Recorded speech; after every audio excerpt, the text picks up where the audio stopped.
COVID-19 yang disampaikan oleh Profesor Dr. Haji Muhammad Da'i MSI Apoteker.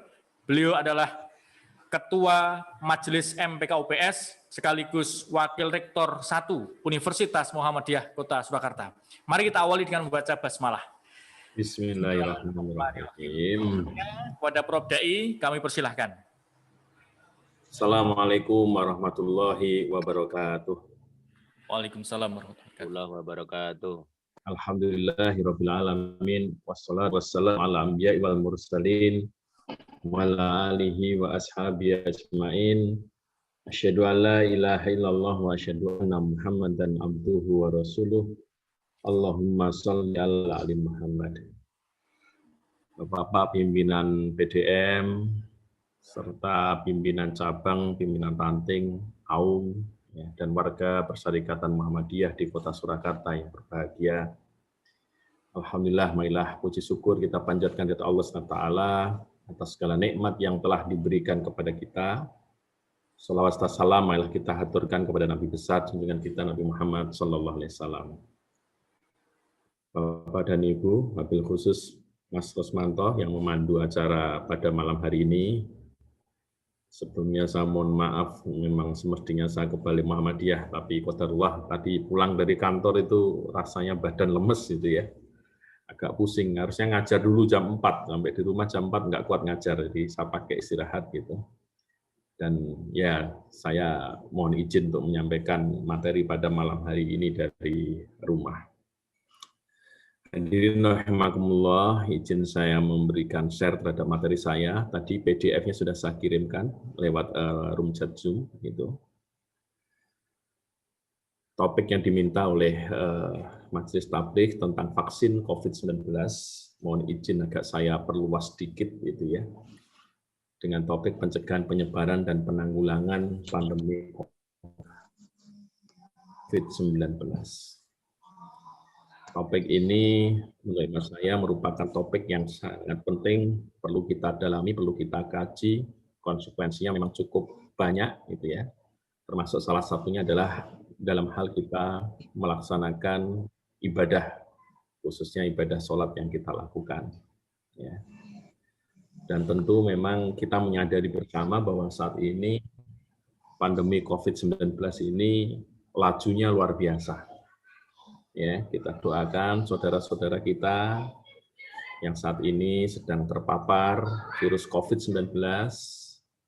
Semoga Allah SWT memberikan kesembuhan dan diringankan dalam menjalani proses penyembuhan ini, ya, serta bisa sehat kembali seperti sedia kala. Termasuk Ketua PDM Surakarta, kita doakan Pak Kiai Subari semoga bisa sehat kembali beserta ibu dan keluarga. Bapak dan Ibu sekalian, hadirin rahimakumullah. Ya, saat ini memang kita sedang dalam situasi yang prihatin. Ya, dengan adanya COVID-19 ini. Apa sih COVID-19 ya? COVID-19 itu sebenarnya singkatan ya, singkatan dari Coronavirus Disease 2019. Nah, kemudian menyingkat ini dengan COVID-19. Nah, COVID-19 ini merupakan penyakit yang disebabkan oleh adanya infeksi coronavirus. Nah, sebetulnya yang namanya coronavirus itu sudah ada sejak zaman dulu. Tetapi rupa-rupanya coronavirus yang menyebabkan sakit COVID-19 ini merupakan varian baru. Ya, dan ini pertama kali dilaporkan di Cina, di Wuhan, pada tanggal 31 Desember 2019. Ya, waktu itu keluhannya adalah adanya orang yang terpapar, dia mengalami pneumonia. Pneumonia itu apa sih? Peradangan paru. Ya, peradangan paru yang disebabkan oleh adanya patogen atau agen-agen yang menyebabkan sakit. Ya, bisa itu virus, bakteri atau jamur. Nah, pneumonia misterius yang terjadi di Wuhan ini ternyata setelah didalami, ya, itu adalah disebabkan karena virus, gitu. Ya, sehingga orang yang terpapar virus ini, ya, seringkali kemudian dia mengalami pneumonia, peradangan paru, ya, batuk, mengalami gangguan pernafasan gitu ya, dan demam gitu ya. Itu adalah gejala-gejala yang umum dijumpai pada orang yang mengalami terinfeksi COVID-19 ini. Nah, Bapak dan Ibu sekalian, wabah ini kemudian dideklarasikan oleh WHO ya, sebagai ancaman atau disebut juga sebagai public health emergency of international concern. Ya, menjadi concern ya, keadaan darurat dari kesehatan masyarakat secara internasional pada tanggal 30 Januari 2020. Nah, pada tanggal 11 Februari 2020, WHO memberikan nama resmi virusnya, ya virusnya itu adalah SARS-CoV-2. Sedangkan nama penyakitnya adalah COVID-19. Ya, qadarullah ya. Kemudian virus ini ternyata menyebar ke seluruh dunia. Dan kasus ini terus bertambah di berbagai belahan negara, ya di luar Cina. Dan di Indonesia ini pertama kali dilaporkan tanggal 2 Maret 2020. Ada 2 kasus positif. Dilalah ya, ini angkanya 22. Untung Maretnya tidak ditulis 02 ya, 03 harusnya. Nanti jadi klenik lagi. Jadi ini pertama kali ya di Indonesia ini ditemukan 2 Maret 2020 ya terdapat 2 kasus positif COVID-19. Hadirin rahimakumullah. Ya. Nah, kuman penyebab COVID-19 ini ya ini disebut dengan novel coronavirus. Novel itu artinya baru, ya coronavirus yang baru. Ya. Nah, 2019 itu tahunnya, ya sehingga orang kadang menyebutnya nCoV, ya. Tapi kemudian diberi nama resmi SARS-CoV-2.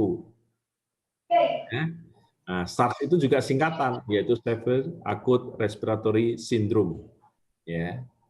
Jadi memang coronavirus 2 ini menyerang yaitu pernapasan, ya, menyebabkan gangguan pernapasan. Nah, SARS-CoV-2 ini dia merupakan virus zoonotik. Artinya apa? Virus ini ditransmisikan dari hewan ke manusia. Ya, ditransmisikan dari hewan ke manusia, bersirkulasi di hewan, ya, seperti unta, kucing, kelawar, musang, gitu ya.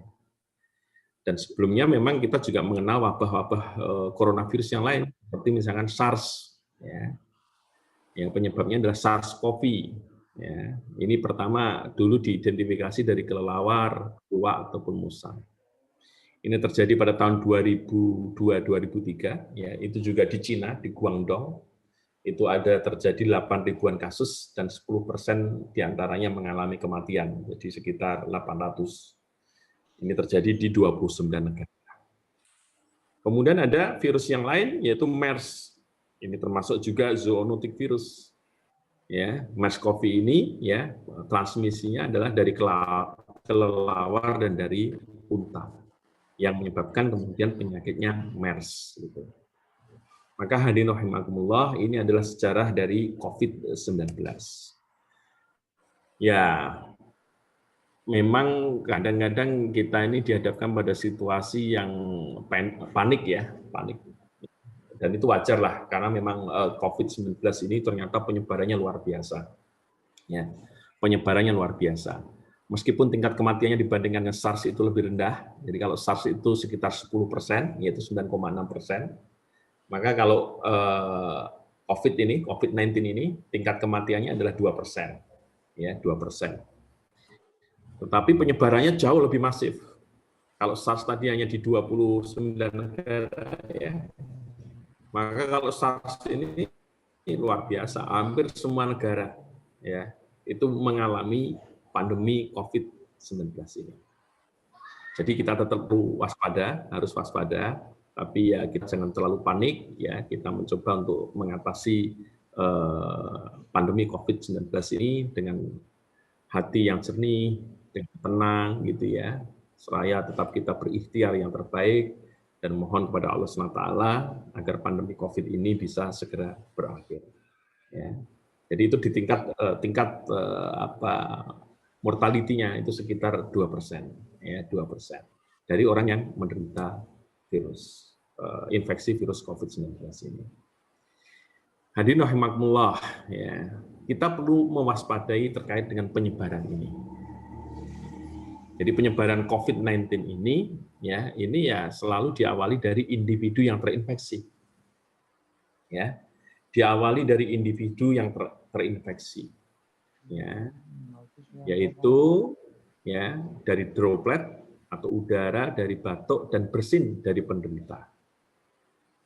Maka kemudian orang yang kontak dekat seperti menyentuh dan jabat tangan itu juga punya resiko untuk tertular. Kemudian juga menyentuh objek atau permukaan yang terkontaminasi virus. Kemudian menyentuh mulut, hidung, dan mata sebelum cuci tangan. Jadi misalkan ada objek yang pernah disentuh oleh penderita, gitu ya, dan kebetulan penderitanya itu misalnya bersin, gitu ya, nggak ditutup dan seterusnya, maka objek itu juga terpapar virus, kemudian disentuh oleh orang lain, ya, setelah menyentuh tanpa cuci tangan, langsung memegang mulut, hidung, atau mata. Maka itu juga menjadi resiko terjadinya penyebaran virus ini. Sehingga di sini secara umum ya penyebaran virus COVID ini bisa terjadi secara langsung maupun tidak langsung.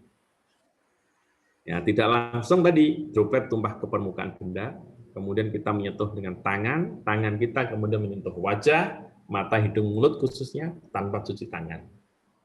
Kemudian ada yang terjadi secara langsung, percikan langsung pada jarak 1-2 meter dari orang yang batuk bersin tanpa ditutup. Gitu. Inilah maka kemudian protokol kesehatan itu ya itu adalah kita rajin mencuci tangan dan menggunakan masker serta menjaga jarak. Sebetulnya adalah dalam rangka ikhtiar untuk mencegah agar tidak terjadi penyebaran virus SARS-CoV-2 ini langsung maupun tidak langsung. Itu adalah ikhtiar kita untuk mencegah. Gitu. Ya, jadi sekali lagi penyebaran virus ini bisa terjadi langsung maupun tidak langsung. Nah, Bapak dan Ibu, bagaimana ketika orang sudah mengalami ataupun terpapar virus COVID ini? Maka Bapak dan Ibu, pada tahap awal ketika orang ini terinfeksi, itu umumnya masih asimptomatis, tanpa gejala. Ya, replikasi virus di nasofaring, di saluran pernafasan kita, itu inkubasi virusnya itu rata-rata 3-14 hari. Kita ambil medianya 5 hari. Nah, maka pada rentang sampai dengan 5 hari, orang umumnya belum menunjukkan gejala. Sampai 5 hari itu orang belum menunjukkan gejala. Ini kalau dideteksi dengan rapid test, itu belum terdeteksi. Tapi kalau dengan PCR, sudah mungkin dia terdeteksi. Ya. Nah, setelah 5 hari, kemudian muncul onset gejala. Ya, mulai muncul onset gejala. Pada kondisi itu, virus sudah mengalami replikasi, ikatan dengan reseptor angiotensin converting enzyme 2 gitu ya, istilahnya begitu ya, di organ targetnya. Maka kemudian mulai muncul gejala awal, yaitu demam, batuk kering, pilek, nyeri tenggorokan, nyeri kepala, ya, mialgia itu badan rasanya pegel-pegel, capek-capek begitu ya. Gitu. Kemudian diare dan mual.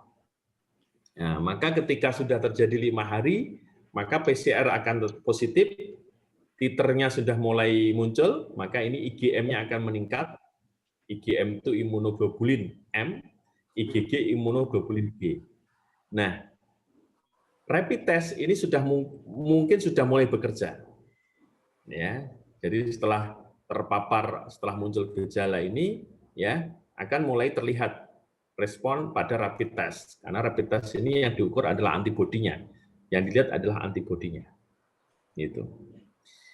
Nah, setelah 4-7 hari dari onset atau kejadian awal gejala muncul gitu ya, maka kemudian mulai terjadi pneumonia.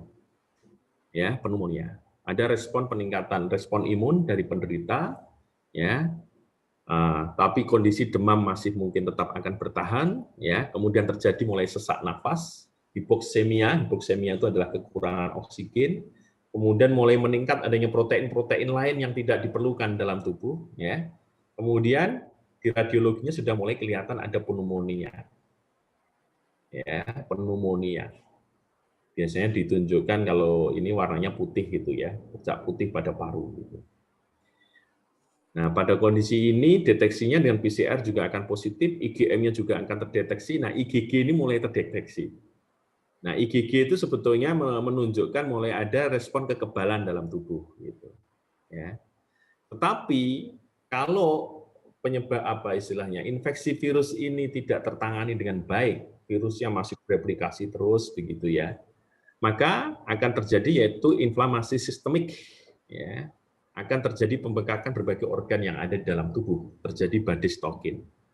Maka kemudian akan terjadi gangguan pernapasan akut, ya, akut respiratory distress syndrome, kemudian terjadi sepsis, ya, inflamasi di mana-mana, termasuk di jantung, kemudian terjadi gagal multi organ. Kenapa? Karena tadi ada suplai oksigen yang kurang ke tubuh kita, menyebabkan organ-organ ini mengalami kerusakan. Inilah yang kemudian akan bisa menyebabkan terjadinya kematian. Gitu. Maka hadirin rahimakumullah, ini perjalanan virus, gitu. Ya, perjalanan virus yang terjadi di dalam adanya pandemi COVID-19 ini. Oleh karena itu, kalau misalkan kita sudah mulai mengalami misalkan gejala, ya naudzubillah semoga tidak terjadi pada kita, ya kalau sudah mulai muncul demam, batuk, itu sebetulnya virus sudah bertahan dalam tubuh kita mungkin dalam waktu 5 hari. Ya, 5 hari. Oleh karena itu kita harus bergegas untuk menangani gejala-gejala ini, ya, sindrom ini, ya. Oke, ya. Nah, Bapak dan Ibu sekalian, nah ini sekarang yang perlu kita perhatikan. Jadi ternyata sekarang ini transmisi COVID-19 ini, ya, ini mulai mengancam unit sosial terkecil, yaitu klaster keluarga mulai bermunculan. Yang ini yang kita harus waspada. Sekarang ini kita sudah sangat susah sekali mendeteksi sebetulnya kita ini tertularnya di mana. Apalagi ini kan barang tidak kelihatan, ada tapi nggak kelihatan. Gitu ya. Oleh karena itu, ya tidak bisa tidak memang ikhtiar kita harus dimulai dari unit sosial yang terkecil ini. Ya, semua kita harus disiplin, berusaha untuk membantu agar penyebaran virus ini tidak semakin masif gitu. Nah, Bapak dan Ibu, ini ya kadang-kadang terjadi ayah yang bekerja di kantor terinfeksi, ya, maka kemudian pulang ke rumah menulari anak dan ibu. Anaknya bermain ke tetangga menulari tetangga yang lain, ibunya ngobrol di tetangga menulari tetangga yang lain. Maka Bapak dan Ibu, ini coba kita saksikan video ini singkat.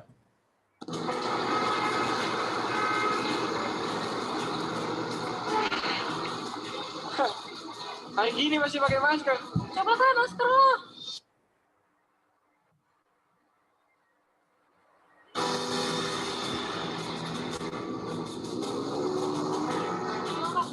Maaf ya Kak, mejanya hanya untuk 2 orang.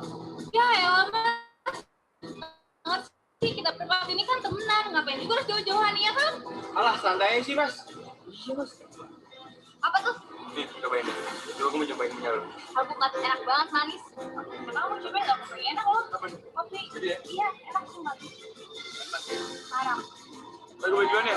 Kalau ada apa kabarin aku ya. Sampai ketemu lagi ya. Yang kedua nih.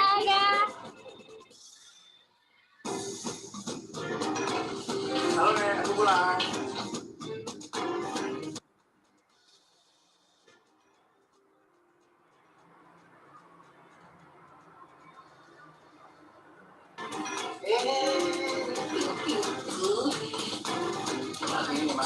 Siap ya. Salah ya.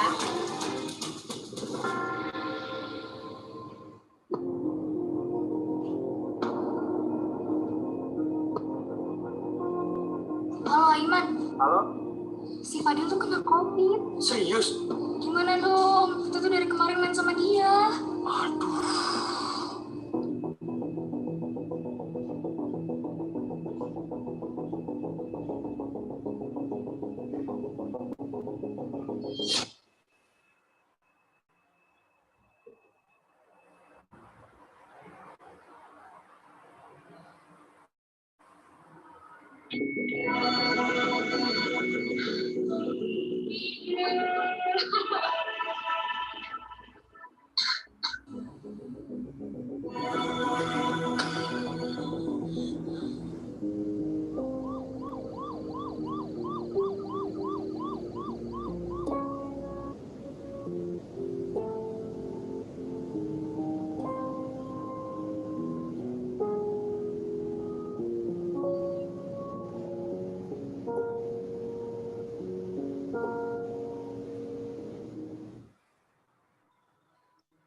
Iya. Nah, itu adalah gambaran ya, gambaran bagaimana orang yang tidak disiplin begitu ya, itu bisa menyebabkan resiko terjadinya penyebaran COVID. Video tadi sangat mungkin terjadi di tengah-tengah masyarakat kita. Ya, sangat mungkin terjadi di tengah-tengah masyarakat kita. Ya, ya memang kemudian ada message dari studio ini, dari video yang tadi kami sampaikan bahwa tentu disiplin ini adalah merupakan alternatif untuk pencegahan penyebaran COVID yang perlu kita perhatikan, ya perlu kita tekankan dalam keseharian kita. Bapak dan Ibu, saat ini vaksin ini sedang dalam proses pengadaan, ya, dalam proses pengujian yang sebagiannya belum tuntas, ya, termasuk Sinovac gitu ya. Kita masih menunggu izin resminya, ya, sampai kemudian ujinya ini tuntas, uji klinik fase 3-nya. Maka tidak bisa tidak alternatif yang harus kita lakukan yang pertama adalah kita berusaha untuk mencegah penyebaran virus COVID ini, ya, mencegah penyebaran virus COVID-19 ini. Karena kalau kita tidak kompak, ya, tidak nyengkuyung upaya untuk mencegah penyebaran virus COVID-19 ini, gitu ya. Ini kita tidak akan pernah tahu sampai kapan ini berakhir. Bahkan ketika nanti vaksin ada pun, gitu ya, disiplin ini tetap perlu kita lakukan. Ya, disiplin ini tetap perlu kita lakukan. Ya. Nah, Bapak dan Ibu, bagaimana pencegahan ini bisa kita lakukan? Ya, transmisi ataupun pencegahan penyebaran virus COVID-19 ini dapat kita lakukan pertama dengan mencuci tangan rutin, ya, dengan sabun dan air ataupun dengan hand sanitizer, ya, terutama setelah batuk, bersin atau menggunakan toilet umum, ya, sebelum menyiapkan makan, ya, ataupun setelah kontak dengan pasien ataupun barang personal pasien, ya, ataupun misalkan kita, mohon maaf ya, misalkan habis bersalaman dengan orang lain, begitu ya, kita harus membiasakan untuk mencuci tangan dengan rutin, ya, karena sekali lagi penyebaran atau masuknya virus ke dalam tubuh kita itu kan salah satunya dari tangan kita sendiri, ya, melalui mata, hidung ataupun mulut, ya. Nah, oleh karena itu langkah yang kedua adalah menghindari menyentuh mata, hidung atau mulut dengan tangan sebelum cuci tangan. Kalau habis cuci tangan pakai sabun minimal 30 detik ya Bapak dan Ibu, ya, dan harus rata begitu, ya. Kalau mau membersihkan mata, hidung atau mulut, ya tangan kita harus kita bersihkan dulu. Kemudian yang ketiga, kita gunakan masker medis atau bedah, ya, di keramaian. Dulu memang sempat ada kampanye pakai masker kain cukup begitu. Ternyata kemudian hasil penelitian berikutnya nggak cukup gitu ya. Ya kita pakai masker yang standar lah, masker standar. Ya, kalaupun toh masker kain, jangan yang satu lapis, minimal harus 2 lapis begitu. Ya, minimal 2 lapis. Kemudian yang ketiga adalah kita menghindari kontak dekat dengan orang yang sakit dan barang personalnya dan gunakan masker bila kita melakukan orang sakit. Ya. Kemudian yang berikutnya adalah terapkan etika batuk dan bersin. Ya. Jadi cukup dengan tisu atau sikat tangan, kemudian buang tisu ke tempat sampah tertutup. Ya. Kemudian kita cuci tangan. Lakukan pola hidup bersih, ya. Masak berbulan sampai matang, karena ini virusnya zoonotik, ya. Kemudian diet sehat, exercise cukup, olahraga cukup, tidur cukup. Jika sakit ringan, minum yang cukup, dan istirahat. Jika tidak membaik, atau khawatir dengan gejala, ya segera ke fasilitas layanan kesehatan. Maka Bapak dan Ibu, ini langkah mencuci tangan, ya, minimal 20 sampai 30 detik, gitu ya. Gunakan hand sanitizer atau sabun, ya, dan coba seluruh permukaan itu dicuci dengan baik dan benar. Ya, kalau di dunia kesehatan di rumah sakit ada caranya sendiri, gitu ya. Tapi ya prinsipnya paling sederhana adalah cuci tangan sampai rata, ya, seluruh permukaan. Gitu, ya. Nah, ini etika batuk, Bapak dan Ibu. Jangan menutup batuk dengan tangan kita. Kita ini otomatis seringkali kalau untuk tangan pakai telapak tangan kita. Pada telapak tangan kita, habis itu kita pakai untuk berjabat tangan, ataupun untuk yang lain, begitu ya. Maka etika batuk ya kita tutup pakai lengan kita, atau dengan masker, atau dengan tisu, begitu ya. Ini etika batuk. Kemudian tetap jaga hidup sehat, gitu ya. Dan ya kita tingkatkan imun kita, ya. Jangan terlalu khawatir, ya, tetap sehat beraktivitas. Nah, Bapak dan Ibu, ya ditambah kita memang harus mencegah untuk tidak berkerumun, ya, menjaga jarak dan tidak berkerumun. Ya, itu merupakan ikhtiar kita untuk mencegah agar tidak terjadi penyebaran COVID. Ya, bahwa kita sudah berikhtiar, gitu ya. Ya, kemudian misalkan naudzubillah ya, kita tetap terpapar, ya itu sudah merupakan ya takdir yang tidak bisa kita tebak, gitu. Ya. Tapi kalau kita berikhtiar, ya insya Allah Allah menjaga kita, ya, dari terpapar virus COVID-19 ini. Kalau di Quran surat At-Taghabun itu kan ma asaba min musibatin illa biidznillah. Ya, tidaklah musibah yang terjadi gitu ya, itu kecuali atas izin Allah SWT. Wa may yu'min billahi yahdi qalbah, maka barang siapa yang beriman, maka Allah SWT akan memberikan petunjuk ke dalam hatinya. Ya, bagaimana menghadapi musibah itu. Ya, maka insya Allah Allah SWT memberikan kepada kita ya bekal ya untuk mempelajari tanda-tanda Allah SWT, ya, ayat-ayat Allah SWT, ya, maka ilmu yang sudah diberikan kepada kita ini mari kita coba terapkan. Ya, tadi protokol kesehatan ya, menjaga jarak, memakai masker, ya, mencuci tangan, ya, itu kita upayakan menjadi habit baru kita, ya, habit baru kita. Bahwa kelak kemudian virus COVID-19 ini betul-betul sudah hilang, ya, bisa kita kendorkan, ya, bisa kita kendorkan. Ya, jaga jarak ya nggak jaga jarak banget lah begitu ya. Salaman ya salaman biasa. Itu kalau besok virus COVID sudah hilang, sudah bisa kita lakukan. Nah, kaitannya dengan peribadatan yang kita lakukan ya gimana ya? Bagaimanapun kita ini sekarang dalam keadaan situasi yang tidak normal. Situasi terjadi pandemi.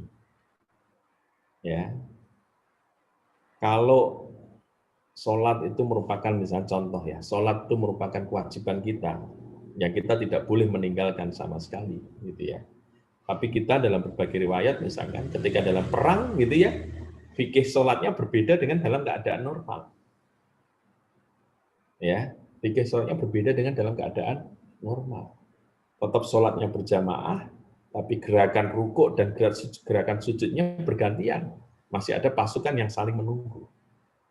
Ya, maka tentu kemudian fikih ketika terjadi pandemi ini juga ya kita dihadapkan pada situasi yang darurat, tidak kalah daruratnya.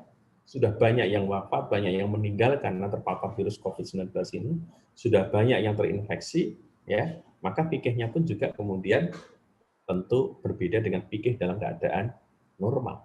Yang itu sudah dirumuskan ya oleh bapak-bapak ya di Majelis Tarjih Muhammadiyah ya ataupun di MUI. Ya. Maka yuridullahu bikumul yusra wala yuridu bikumul usra. Allah menghendaki kemudahan bagimu dan tidak menghendaki kesukaran bagimu. Ya.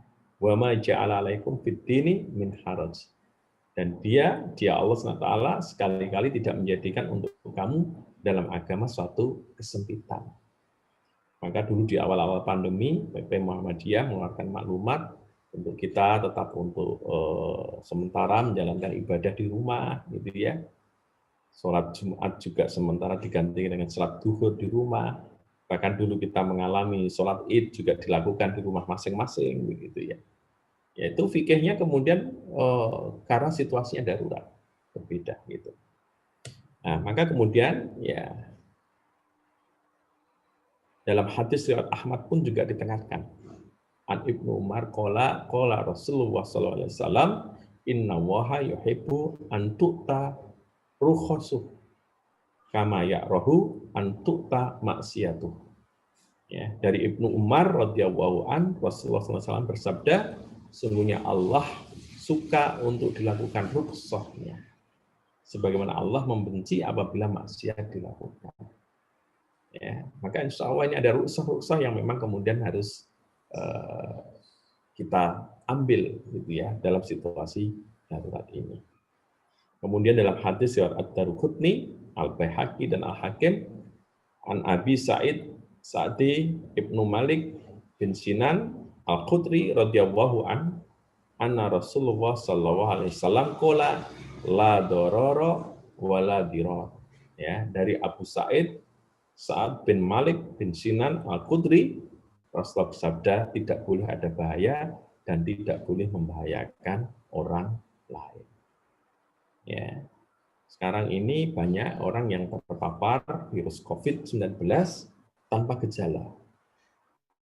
Ya, tanpa gejala. Tanpa gejala bukan berarti steril. Ya, dia bisa menularkan virus COVID-19 itu kepada orang lain. Yang berbahaya adalah ketika orang lain itu adalah orang yang mempunyai komorbid, ya, nah, tentu akan menimbulkan resiko yang sangat besar, ya. Oleh karena itu, ya, ini kaidah yang diambil oleh para ulama, ya, darul mafasid muqaddamun ala jalbil masalih, menolak mafsadah didahulukan daripada mencari maslahat, gitu. Karena itu Bapak dan Ibu, ini sekarang ini ada maklumat untuk PSBB, ya. Ini cobalah kita ikuti dengan disiplin bersama-sama, ya. Kita mencoba untuk bersama-sama mengatasi penyebaran virus COVID-19 ini, ya, dengan kesadaran penuh, gitu ya, bahwa itu adalah dalam rangka merupakan ikhtiar kita, ya, untuk menghindari terjadinya penyebaran yang lebih masif dari COVID-19 ini. Ya, sekarang ini di tengah-tengah masyarakat kita misalkan masih ada kontroversi tetap terkait dengan perenggangan soft gitu kan. Artisnya akan suruh rapat dan lurus gitu kan ya. Itu. Ya, memang lurus dan rapat ini sesuai dengan hadis merupakan keutamaan dan kesempurnaan sholat berjamaah. Ya. Nah, tetapi sholat berjamaah dengan soft yang tidak lurus dan tidak rapat hukumnya ya tetap sah. Ya. Ya, tetap sah ya. Tetapi kehilangan keutamaan dan kesempurnaan jemaah. Gitu. Tetapi sekarang ini situasinya kan sedang terjadi penyebaran ya untuk mencegah penularan wabah COVID-19. Sehingga perlu penerapan physical distancing saat sholat jamaah. Ya. Sehingga caranya bagaimana? Di antaranya adalah merenggangkan salat. Hukumnya adalah boleh. Ya. Salatnya sah dan tidak kehilangan keutamaan berjamaah. Kan gitu. Ya itu tadi, karena memang ini fikihnya menjadi fikih yang tidak berlaku dalam keadaan normal gitu ya. Ya, tidak berlaku dalam keadaan normal. Nah, kemudian juga memakai masker ya. Ini gimana gitu kan. Ya. Umumnya memang pada keadaan normal menutup mulut itu hukumnya makruh gitu ya. Tapi sekali lagi ini untuk mencegah terjadinya penyebaran droplet gitu kan ya. Sehingga ya ini hukumnya adalah hukum khusus, ya, sehingga hukumnya memakai masker ini tetap sah, ya, dan MUI menyatakan ini tidak makruh. Nah, Bapak dan Ibu, nah, kembali kepada fokus kita, ya, ini struktur virus SARS-CoV-2. Ya, jadi SARS-CoV-2 itu virusnya ini ada dinding sel, dinding virus gitu ya. Di dinding virusnya ini ada spike protein ya, spike protein ya. Nah, kemudian di dalamnya ini ada RNA-nya ya, RNA. Ya, RNA yang menyandi protein-protein yang diproduksi oleh sel di dalam tubuh ketika virus ini menginfeksi manusia. Gitu. Nah, Bapak dan Ibu, ya, bagaimana virus itu menginfeksi dan kemudian sebetulnya secara normal orang yang terinfeksi virus COVID itu dia akan muncul respon kekebalan. Jadi ini adalah coronavirus, ya. Coronavirus ini bisa masuk ke dalam tubuh kita melalui tadi hidung, mata, mulut, gitu ya. Maka begitu masuk ke dalam tubuh kita, virus corona, ya, ini yang ada protein spike-nya ini sebagai penandanya ini, ya, dia akan berikatan dengan reseptor AC2, ya, reseptor AC2, ya. Nah, setelah dia berikatan dengan reseptor AC2, gitu ya, itu dia akan masuk ke dalam sel, ya, masuk ke dalam sel, dibawa oleh satu pembawa vesikel, gitu ya. Ini tadi adalah AC inhibitornya, AC2 reseptornya, gitu ya. Dia akan masuk ke dalam vesikel ini, ya. Maka kemudian RNA-nya ini ditranslate, ya, untuk menghasilkan protein-protein tertentu. Dengan cara seperti inilah kemudian virus ini akan diperbanyak oleh sel inang kita. Sel inang itu adalah sel dalam tubuh kita, sel hostnya, gitu. Maka kemudian virus ini dikeluarkan, ya, sehingga virus ketika masuk ke dalam tubuh inilah kemudian virus bisa mengalami replikasi. Begitu dia mengalami replikasi, mengalami perbanyakan, maka dia akan menghasilkan protein-protein yang tidak diperlukan oleh tubuh dalam jumlah yang banyak. Ya, inilah yang kemudian tadi menyebabkan terjadinya badai sitokin atau sitokin sindrom, menyebabkan terjadi sepsis, kegagalan multi organ dan seterusnya. Gitu. Nah, normalnya gitu ya, ini juga akan memunculkan respon kekebalan. Jadi virus yang dikeluarkan tadi, jadi ini kan virusnya dikeluarkan nih dari sel, ya. Nah, maka virus ini kemudian dia akan ditelan oleh sel yang namanya APC. Ya, oleh sel APC ini, oleh inti selnya, mohon maaf saya tas dulu. Udah mau habis.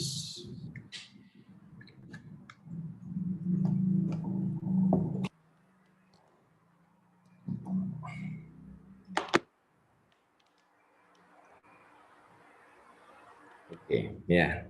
Oleh APC ini, ya, oleh sel yang namanya APC yang ada dalam tubuh kita ini, antigen presenting cell ini, maka virus ini akan ditelan masuk ke dalam sel APC ini, ya, maka sel APC ini kemudian akan mengekspresikan atau akan mengeluarkan protein dari virus tersebut, ya, protein dari virus tersebut. Nah, protein dari virus tersebut ini akan ditangkap oleh namanya sel T helper. Nah, sel T helper ini kemudian dia akan mengaktifkan sel B, di mana sel B ini dia akan menghasilkan antibodi, gitu ya. Dan sel T, ya, di mana sel T ini dia kemudian akan merusak sel yang terinfeksi virus tersebut. Gitu.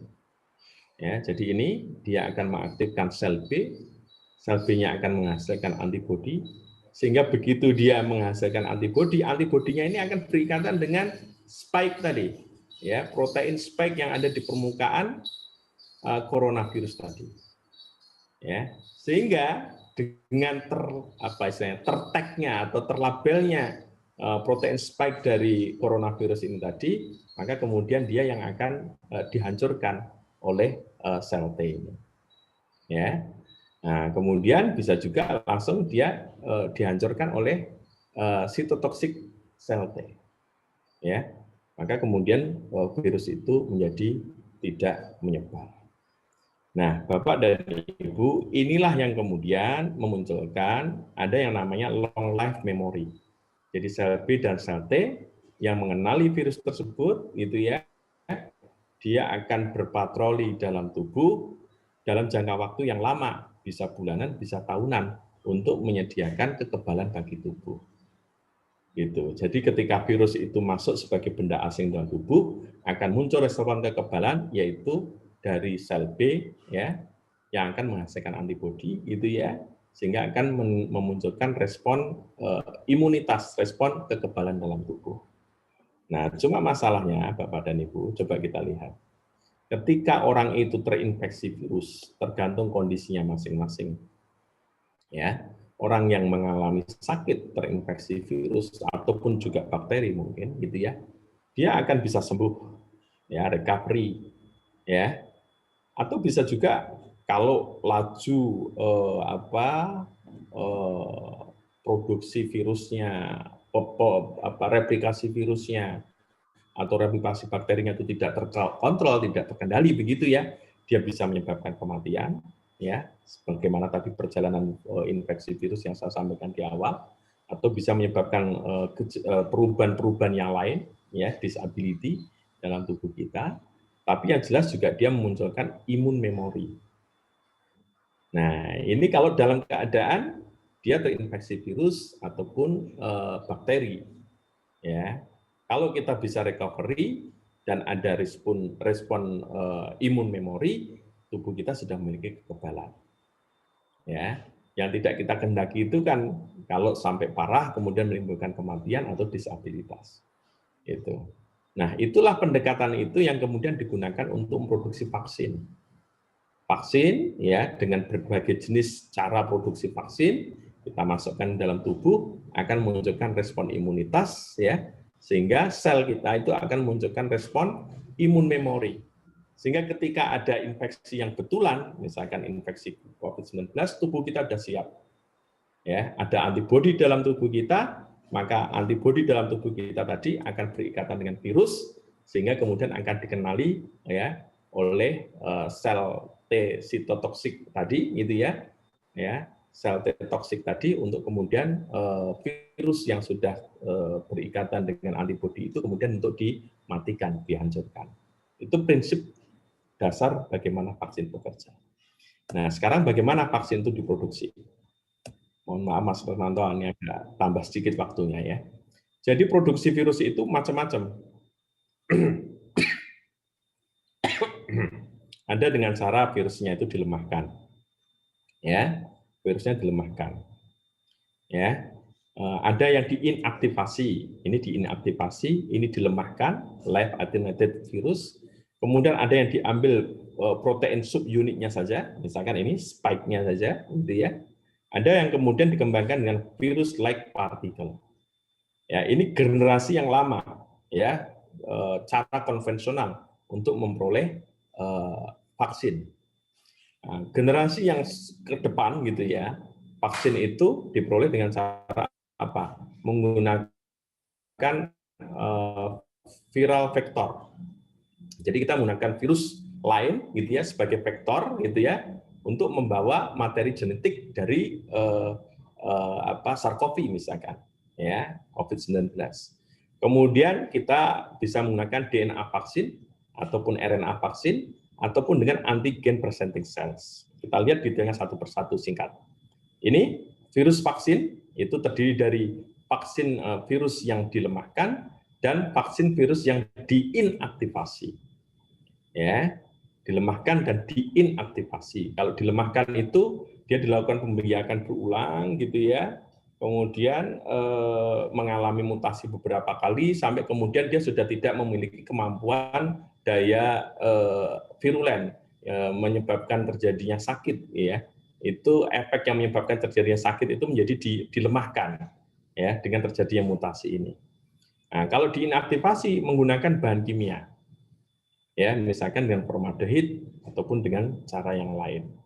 Nah, maka kedua virus ini, ya, diproduksi menjadi suatu vaksin, dimasukkan ke dalam tubuh, ya, maka oleh sel, ya, dia akan direplikasi, ya, oleh sel tubuh kita, kemudian oleh APC, ya, dia akan ditangkap masuk ke dalam sel APC akan memproduksi antigen. Nah, antigen ini yang kemudian akan memberikan respon kekebalan dari sel B. Ini adalah cara klasik, cara lama, ya. Dan ini yang digunakan pada pembuatan Sinovac, ya, Sinovac itu. Dan ini memang sudah cara yang sudah banyak dikenal, ya. Hampir sebagian besar vaksin-vaksin yang ada sekarang itu pendekatannya adalah menggunakan virus vaksin ini. Ya, meskipun ada pendekatan-pendekatan yang lain. Kemudian viral vektor vaksin gitu ya. Ini ada materi genetik yang mengkode spike gene tadi. Spike gene itu berarti ini bagian permukaan ini ya. Itu proteinnya ada di permukaan ini. Ya, dia dibawa oleh virus yang lain. Bisa replicating, bisa non replicating. Nah, kalau replicating dia masuk dalam tubuh, dia akan diperbanyak dalam tubuh gitu ya. Kemudian dia akan masuk sel APC, kemudian sel APC ini akan memproduksi antigen, memunculkan respon imun. Ya, kemudian yang non replicating dia tidak direplikasi, langsung akan masuk ke APC, memunculkan respon imun, ya, memproduksi antigen, memunculkan respon imun. Nah, ini sekarang ini yang sedang digunakan oleh Johnson & Johnson. Ya, dengan pendekatan ini. Tapi sekali lagi ini masih merupakan pendekatan baru. No license vaccine use this method. Jadi belum ada vaksin yang menggunakan metode ini. Itu. Kemudian yang ketiga adalah nucleic acid vaksin. Ini juga merupakan cara pendekatan baru. Ya, di sini ada DNA vaksin, ada RNA vaksin. Nah, di sini ada bagian dari DNA yang menyandi protein spike dari coronavirus tadi. Itu ya, sama. Gitu ya. RNA vaksin juga sama. Ya. Ini bagian yang menyandi spike protein dari coronavirus. Jadi begitu dia masuk ke dalam sel, ya, maka kemudian kalau yang DNA ini akan ditranskripsi menjadi mRNA, ditranslasi menjadi protein. Kalau RNA vaksin begitu masuk ke dalam tubuh, ditranslasi menjadi viral protein. Maka viral protein ini akan ditangkap oleh APC, APC ini akan memunculkan antigen, coronavirus spike peptide, kemudian akan memunculkan respon imun. Ya. Kemudian cara lain adalah dengan protein base. Ya, jadi yang digunakan adalah protein, spike proteinnya. Ya, spike proteinnya. Nah, maka mohon maaf sebelumnya ya. Ini tadi adalah DNA RNA ya, kemudian ini spike protein yang digunakan sebagai vaksin masukkan ke dalam tubuh, maka dia kemudian akan ditangkap oleh sel APC, maka sel APC ini akan memunculkan antigen, antigen ini akan memunculkan respon imun di dalam tubuh. Sama mirip dengan virus-like particle, ya. Jadi kita menggunakan partikel yang mirip dengan yang ada di virus corona, dimasukkan dalam tubuh, dimasukkan dalam APC akan memunculkan coronavirus peptide atau protein dari coronavirus sebagai antigen sehingga memunculkan respon imun. Nah, ini pendekatan umumnya. Ini pendekatan klasik, ya, masuk ke dalam tubuh, gitu ya, akan ditelan oleh sel APC, memunculkan respon imun. Ya, kemudian menggunakan cara baru, ini semua cara baru, ya, cara baru, dan ini memang cara baru ini baru muncul sekarang ini, ya, muncul sekarang ini, ya. Nah, sehingga memang ada plus minusnya, ya, ada plus minusnya. Nanti mungkin kalau ada yang menanyakan kita ini kan. Nah, Bapak dan Ibu ini secara singkat, saat ini ada 3 jenis vaksin COVID yang akan beredar, yaitu ada yang vaksin mRNA, ini diproduksi oleh Pfizer dan Moderna, ada vaksin DNA, Johnson & Johnson, gitu ya. Ini dua-duanya adalah merupakan cara baru, dan yang ketiga adalah cara klasik, yaitu dengan vaksin COVID-19 inaktif. Itu. Ya, kalau kita menggunakan nomor 1 dan nomor 2, ini produksinya tidak perlu dengan cara pembiakan virus. Karena apa? Nukleotida dari penyandi yang menyandi protein tertentu itu sudah bisa diproduksi. Ya, tidak harus dibiakkan di dalam virus, ya, menggunakan sel tidak, ya, tapi cukup kita sintesis itu sudah bisa. Ya. Nah, sedangkan vaksin COVID-19 inaktif, ya, ini salah satu caranya memang harus memperbanyak dulu virusnya. Setelah virusnya diperbanyak, baru diinaktif. Ya, ini yang kita kenal dengan Sinovac ini. Nah, Bapak dan Ibu, ini catatan-catatan pentingnya. Ya, ini vaksin Johnson & Johnson masih belum selesai uji fase kliniknya, kita menunggu. Sedangkan vaksin Pfizer dan Moderna yang menggunakan mRNA, kelemahannya adalah memang di penyimpanannya, ya, minus 70 derajat, ya. Untuk yang dari Pfizer dan dari Moderna minus 20 derajat. Sehingga handlingnya memang mungkin agak ribet begitu. Dan memang kedua jenis ini, DNA vaksin dan RNA vaksin ini, efektivitasnya kita masih perlu menunggu dan berapa lama bertahan ini juga kita masih perlu mengkonfirmasi hasil ujinya. Nah, sedangkan vaksin Sinovac ini merupakan vaksin dari coronavirus yang diinaktivasi, baik untuk kelompok dewasa usia 18 sampai 59 dan memang kurang direkomendasikan untuk yang usia di atas 60 tahun.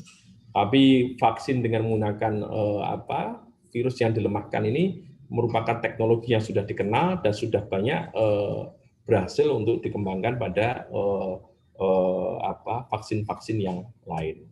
Nah, sebagai penutup, Bapak dan Ibu, upaya pencegahan penyebaran virus SARS-CoV dapat dilakukan dengan disiplin dalam melaksanakan protokol 3M. Ini upaya kita untuk melakukan pencegahan. Kemudian yang kedua, vaksin itu merupakan strategi untuk mendapatkan kekebalan tubuh untuk melawan infeksi virus. Tetapi memang ini memerlukan waktu panjang untuk pengadaannya. Sehingga sembari kita menunggu adanya vaksin ini, jangan lupa menegakkan protokol 3M. Kemudian fikih selama pandemi merupakan fikih yang khusus, perlu keselamatan langkah dan komitmen. Jangan sampai kemudian ada yang tidak mau gitu ya, memaksa, ya ayo sholatnya rapat saja, nggak usah pakai masker, jangan. Ini perlulah komitmen kita bersama dari warga Muhammadiyah gitu ya, untuk menjalankan fatwa ini. Kemudian semua ikhtiar ini tetap senantiasa diiringi dengan doa dan tawakal. Semoga Allah SWT menghentikan bencana pandemi COVID-19 ini. Demikian yang bisa kami sampaikan, Mas Usmanto. Nasrum minallah hafatun qarib. Assalamualaikum warahmatullahi wabarakatuh. Terima kasih paparan yang saya hanya membaca di chat tadi. Penjelasan Probda ini sangat jelas, tuntas, dan yang dibahas pun baru ngehits, ada yang begitu Prof, ada yang menyebutkan lagi viral gitu. Nah ini tadi kita sampaikan jam 20.45 kita buka, tapi ini jam 20:52. Masih ada kesempatan untuk bertanya bagi Bapak Ibu. Silahkan bisa raise hand atau lewat chat. Oh iya. Yang pertama dari Pak Lilik Sugiharto, Sarjana Pendidikan. Monggo bisa langsung bertanya dengan Prof. Dai. Monggo silakan. Matur nuwun. Assalamualaikum warahmatullahi wabarakatuh. Waalaikumsalam warahmatullahi wabarakatuh. Begini Prof, saya mau tanya. Ini beberapa waktu yang lalu kan beredar kabar bahwa plasma darah dari mantan atau orang yang terkena COVID yang sudah sembuh itu bisa menyembuhkan beberapa orang yang terkena COVID. Nah, yang pertanyaan saya itu kami kan masyarakat awam, itu lebih bagus yang pakai donor plasma darah itu ataukah pakai vaksin Sinovac itu? Ya. Demikian pertanyaan saya. Terima kasih. Wassalamualaikum warahmatullahi wabarakatuh. Langsung dijawab, Prof. Ya, baik. Ini juga ada pertanyaan dari Mas Ridwan. Bagaimana pelindungan terhadap keamanan dan kehalalan? Kemudian yang kedua tadi, bagaimana membandingkan antara vaksin dengan plasma? Nah, yang pertama mengenai keamanan dan kehalalan. Dalam dunia medis gitu ya, kita ini mempunyai etika biomedik yang itu tidak mungkin ditinggalkan oleh tenaga-tenaga kesehatan ataupun ditinggalkan oleh regulator yang mempunyai kewenangan untuk memberikan izin apakah suatu produk itu beredar atau tidak. Ya, sehingga tentulah ketika ketika vaksin ini sudah diizinkan untuk beredar, begitu ya, sudah diizinkan untuk beredar, pastilah kemudian faktor keamanan ini menjadi concern yang utama.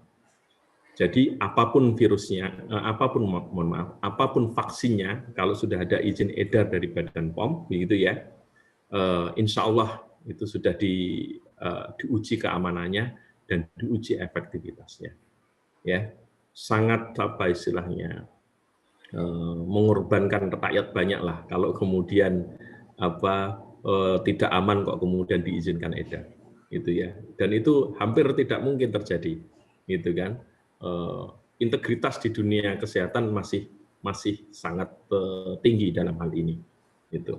Ya, oleh karena itu, insya Allah dari sisi keamanan, apalagi ini menyangkut orang banyak, gitu ya, kita menunggulah. Kalau memang ini diizinkan, ya, ini kan kayak vaksin Sinovac pun kan belum berani disuntikkan, meskipun sudah didistribusikan, selama Badan POM belum memberikan izin edar. Ya, karena menjaga integritas itu, Bapak dan Ibu. Kita memastikan itu aman dan efektif. Nah, mengenai kehalalan, ya memang ini kemudian perlu didalami begitu ya. Perlu didalami apakah vaksin itu halal atau tidak. Ya, memang halal haram ini dalam pengobatan Islami itu harus menjadi concern kita. Jadi pengobatan Islami itu kalau dalam rumusan berdasarkan kajian ataupun telaah ya, dari hadis-hadis yang ada begitu ya. Itu yang pertama dikatakan Islam itu kalau rasional. Rasional itu sebab akibatnya jelas. Hubungan antara materi dan pengobatannya itu jelas. Kemudian yang kedua adalah tidak boleh mengandung unsur haram. Ya. Kemudian yang ketiga adalah tidak boleh mengandung unsur syirik. Nah, itu pengobatan itu menjadi Islami. Maka halal ini penting. Ya, halal ini penting. Ya, maka untuk mengetahui halal atau tidak ini memang perlu dikaji. Nah, cuma masalahnya kemudian gitu ya, sebetulnya apa yang menyebabkan vaksin itu menjadi tidak halal?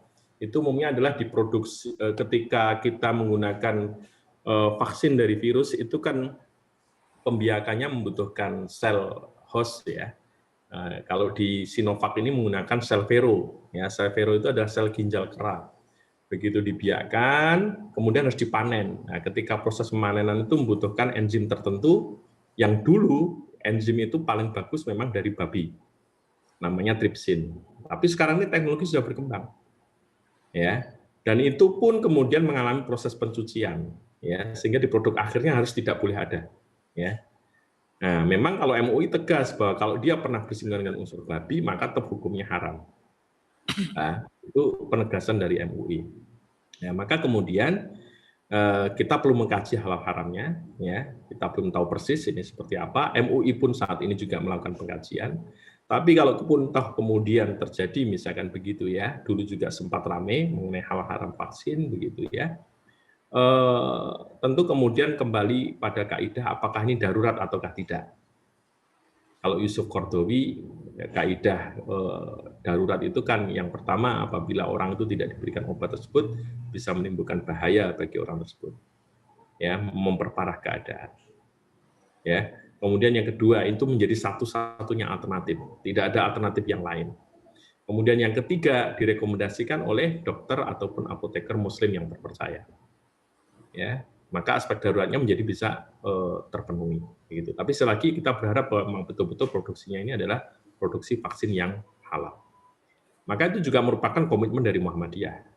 Ya, komitmen dari Muhammadiyah untuk menjaga bangsa dan negara Indonesia, termasuk keluarga besar Muhammadiyah. Kemudian yang kedua, lebih efektif mana plasma dengan vaksin? Ya, menurut saya ya lebih efektif vaksin. Karena jelas vaksin itu yang kita masukkan itu adalah dia akan memunculkan respon kekebalan dari virus tersebut. Kalau kita menggunakan plasma, seberapa banyak plasma yang harus kita gunakan? Sekarang aja kan kita sulit sekali ya mencari donor plasma begitu ya. Maka dari sisi efektivitasnya lebih efektif vaksin gitu ya. Dari sisi penyediaannya pun juga akan lebih mudah kalau vaksin ini sudah ditemukan. Itu Pak jawaban saya. Terima kasih. Terima kasih Prof. Dai. Ini ada 8 penanya, baru 2 yang terjawab. Kemudian Mas Andi tadi sempat di chat mau bertanya. Mas Andi silahkan dihidupkan mic-nya Mas. Sesuai urutan pertanyaan Mas Andi Retmanto. Assalamualaikum Prof. Dai. Ya, silakan Mas Andi. Ini Prof. Dai. Ini kan beredar ada berita di di IG katanya dari kalangan Istana Kepresidenan, beliau mengatakan kalau masyarakat itu tidak mau divaksin, itu katanya bisa dijatuhi pidana. Menurut Prof. Dai bagaimana? Terima kasih Prof. Dai. Assalamualaikum warahmatullahi wabarakatuh. Oke, jadi begini ya, dalam dunia medis ya, salah satu prinsip etik dari biomedis itu ada 4, yaitu yang pertama otonomi, yang kedua beneficent, yang ketiga non-maleficent, dan yang keempat adalah justice. Ya, justice. Nah, di sini kita lihat bahwa ada namanya prinsip otonomi. Ya, prinsip otonomi. Jadi sebetulnya setiap orang itu punya hak untuk menentukan terkait dengan tindakan medis yang akan diambil. Ya, apakah tindakan medis itu relevan atau tidak, ataupun sesuai atau tidak bagi pasien itu. Sehingga semestinya tidak perlulah ada ancaman pidana bagi yang tidak mau, gitu ya. Yang penting kemudian kita memberikan edukasi kepada masyarakat sehingga masyarakat itu kemudian bisa mengambil keputusan apakah akan ikut vaksin atau tidak. Kalau kita konfrontasikan dengan prinsip bioetik ini tadi, ya mestinya ancaman pidana ini tidak perlu. Nah, yang perlu kemudian kita sadarkan adalah kalau tidak dilakukan vaksin, ya mungkin tidak akan muncul respon kekebalan dari yang bersangkutan, punya potensi untuk terinfeksi, maka punya potensi untuk menyebarkan kepada orang lain, menimbulkan bahaya pada orang lain. Itu mungkin edukasi-edukasi seperti itu yang perlu dilakukan. Di samping kemudian pemerintah harus memastikan bahwa vaksin yang beredar itu betul-betul merupakan vaksin yang aman dan efektif untuk meningkatkan kekebalan tubuh bagi pasien. Kemudian yang berikutnya ini ada chat pertanyaan. Di chat saja sekalian ya Mas Terus. Ya. Ya. Nah, ini kalau ketika mengalami mutasi apakah kemudian mampu menahan perkembangan. Jadi begini, ya. Memang mutasi dari RNA virus itu sangat mudah, tetapi perlu diperhatikan mutasinya terjadi di daerah mana. Ya, unte RNA dari RNA virus dari coronavirus ini, ya, ini kalau tidak salah baca itu kan 30 kilo basa. Artinya ada 30.000 unte DNA. Nah, dari 30.000 unte RNA. Dari 30.000 basa RNA virus tersebut, gitu ya, itu tidak semua menyandi protein spesifik, ya, yang menjadi penciri dari SARS-CoV-2. Ya, misalkan tadi diidentikan dengan adanya spike protein yang ada di dinding virus itu. Maka kalau tidak mempengaruhi di situ, ya tetap akan terkenali, gitu, ya, akan terkenali sebagai infeksi virus, ya, dan kalau kita sudah punya vaksinnya, ya vaksin itu akan mengenali infeksi itu untuk kemudian dihancurkan di dalam tubuh. Itu. Jadi perlu diperhatikan, tidak semua mutasi kemudian bisa menyebabkan terjadinya virus itu berubah drastis sehingga tidak dikenali oleh respon imun yang ada dalam tubuh kita. Ya, itu Mbak Siti. Jadi ini kita perlu menyikapi ini, perlu hati-hati begitu ya. Perlu kita cermati mutasinya di mana kan begitu kan. Sejauh ini sih belum sampai kemudian mutasi ini menyebabkan identitas dari SARS-CoV-2 ini berubah begitu. Ya, nah ini kita tunggu perkembangannya. Kemudian Pak Bukhari itu ya, apabila sudah sembuh dibuktikan dengan swab PCR negatif, apakah ya ini memang beritanya ada gitu ya. Cuma ini kasusnya seberapa ini perlu kita cermati. Nah, mestinya memang kemudian orang yang sudah terinfeksi itu muncul respon imun ya. Bisa saja kemudian pada pasien-pasien yang usia lanjut gitu ya, memori respon imunnya itu tidak ada gitu loh. Maka tadi dikatakan orang yang divaksin dengan virus yang dilemahkan gitu ya, itu tidak direkomendasikan untuk orang yang usia lanjut. Kenapa? Karena respon memori respon imun yang ada dalam tubuhnya menjadi hilang atau lemah begitu. Itu memungkinkan terjadinya reinfeksi terhadap virus COVID-19. Itu Pak Bukhari jawaban saya. Mungkin Mas Lus. Ini masih ada dua yang mau bertanya. Yang pertama Ustaz Sukidi dan kedua Ibu Siti Munawarah tadi raise hand. Bisa untuk disampaikan? Monggo Ustaz Sukidi dulu.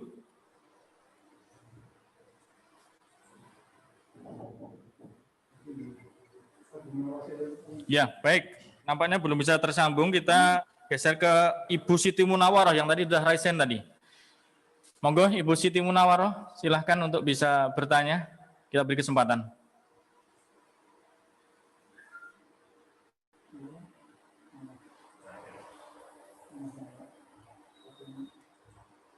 Ya, dihidupkan dulu mic-nya, Bu.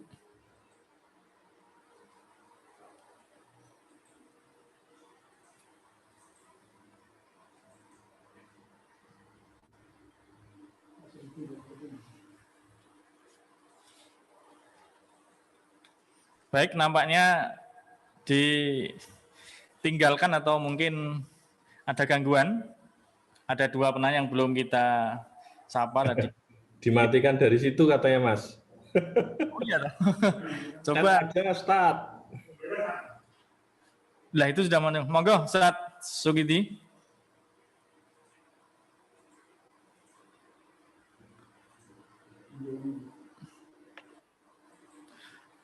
Bu Siti Munawar tadi sempat masuk ya sebenarnya.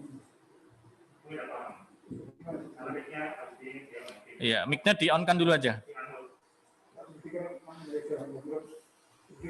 Baik, ini pertanyaan terakhir karena sudah jam 12. Bisa nih. Iya, monggo, Siti. Wah, ya lah, matiin dari situ ya, wah, yo, terima kasih. Prof, mau tanya, Prof. Videonya ditampilkan, Ustaz, video.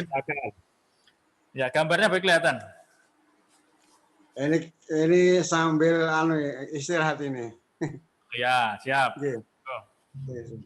Prof mau tanya terkait dengan ini. Kalau orang yang terkapar dan meninggal, toh saya pernah mendengar keterangan bahwa virusnya itu ikut mati bersama inangnya. Itu apa benar begitu, Prof?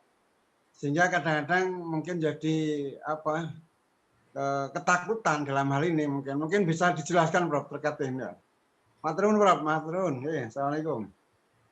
Waalaikumsalam. Salam wabarakatuh. Yang perlu dipahami begini, Ustaz Sugidi. Jadi sebetulnya yang namanya virus itu sebetulnya memang bukan makhluk hidup. Ya, jadi virus itu bukan makhluk hidup. Ya, jadi virus itu dia akan bisa memperbanyak diri itu ketika dia menginfeksi tubuh, ya. Pembelahan selnya adalah mengikuti regulasi yang ada dalam tubuh dari makhluk hidup itu, termasuk manusia.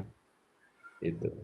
Ya, sehingga kemudian ketika orang itu sudah meninggal gitu ya, maka kemudian yang menjadi tidak ada itu adalah perbanyakan virusnya. Ya, perbanyakan virusnya kemudian menjadi ikut berhenti. Ya, karena regulasi di dalam sel di dalam tubuhnya juga menjadi sudah tidak ada. Tapi bukan berarti tidak ada virusnya. Virusnya mungkin masih ada di situ gitu loh, Ustaz. Sehingga ketika kemudian misalkan kenapa pemakamannya pakai protokol COVID misalkan begitu ya. Karena virusnya masih ada dan ketika virus itu kemudian mengenai orang lain yang masih hidup, maka kemudian virus itu bisa kemudian aktif.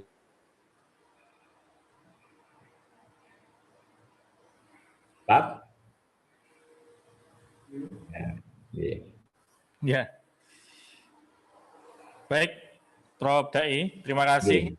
Sudah jam 21:08. Dari awal 21 sudah molor 8 menit.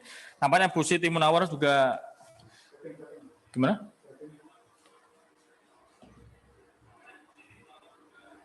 Oh, ini terakhir ini dari Pak Tarjo ini.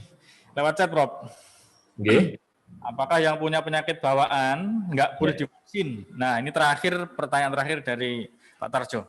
Iya, ada restriksi-restriksi, ada pembatasan-pembatasan terhadap orang yang sudah mempunyai penyakit-penyakit bawaan. Termasuk orang yang misalkan ada penyakit gangguan jantung, ginjal, ya. Itu ada, sudah ada rekomendasi dari dokter spesialis dalam siapa yang tidak boleh divaksin. Itu ada, kita mengikuti itu saja. Itu. Ya. Karena apa? Mungkin kalau kemudian divaksin justru resikonya menjadi lebih besar, begitu. Ya, gitu Pak Tarjo. Ya. Terima kasih. Sudah ada penyakit-penyakit tertentu yang memang kemudian tidak boleh untuk diberikan vaksin untuk coronavirus ini. Terima kasih, Prof. Atas materi yang sangat luar biasa. Sepertinya malam ini pertanyaan terbanyak ini. Kalau kita lanjutkan sampai jam 10, Prof. Nanti, Prof. Menarik sekali ya. Jelas sekali. Baik, Bapak Ibu, karena waktu ya sudah jam 9:10. Mari kita akhiri pengajian virtual pada malam hari ini dengan membaca hamdalah. Alhamdulillahirabbil alamin. Mohon maaf apabila ada kesalahan. Billahi taufiq wal hidayah. Assalamualaikum warahmatullahi wabarakatuh. Nah, ini yang meninggal nih khotib Masjid Taqwa mana? Sumber ya? Baru saja dituliskan Ustadz Ahmad Riyadi. Khotib Iya, ini- Masjid Taqwa Sumber, nggih, Prof. Wah, ini lucu. Berarti masjid tempatnya Pak Medi ya? Pak Sumedi? Yang dekat gedung Tapak Suci itu, Mas Rus? Iya, Innalillahi wa inna ilaihi raji'un. Semoga husnul khotimah. beliau informasinya berjuang melawan COVID-19 ini. Nggih, semoga husnul khotimah. Amin. Nggih, ngoten Bapak dan Ibu, terima kasih. Mohon maaf kurang lebihnya. Assalamualaikum warahmatullahi wabarakatuh. Waalaikumsalam warahmatullahi wabarakatuh.